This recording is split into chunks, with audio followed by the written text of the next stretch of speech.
কি বন্ধুরা, চিনতে পারছো? এই সেই কিন্তু বিখ্যাত লালু বুলু ঘুগনি আর হাঁসের ডিম। হ্যাঁ, দিনটা ছিল রবিবার আর সামনে দুর্গাপুজো, তাই সবাই মিলে বেরিয়ে পড়েছিলাম একটু কুমোরটুলি যাব বলে। তা আমরা সৌরদীপের আগে এই ঘুগনি খাওয়া থাকলেও বোন আকাশ বা রাজের কারোরই খাওয়ার ছিল না, তাই ওরা আবদার করলো এখানে একটু খাবে। ব্যাস, আমরাও খেয়ে নিলাম এই সুযোগে। যদিও বা আমি বলবো কোয়ালিটি একদমই আগের মতন নেই, আগে কিন্তু ভীষণ ভালো ছিল। যাই হোক, চলে আসি এবার কুমোরটুলির গল্পে।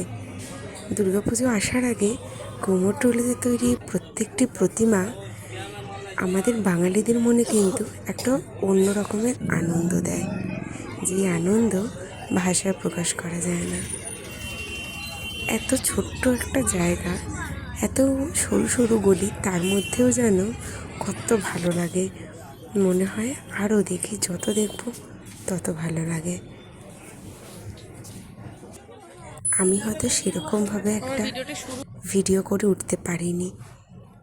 আমার আজকের ভিডিওটা কিন্তু এই পর্যন্ত। আর হ্যাঁ হ্যাঁ, দুর্গাপুজোর প্রত্যেক দিনের ভিডিও কিন্তু আমি তোমাদের সাথে শেয়ার করব। তাহলে দেখা হচ্ছে তোমাদের সাথে পরের ভিডিওতে।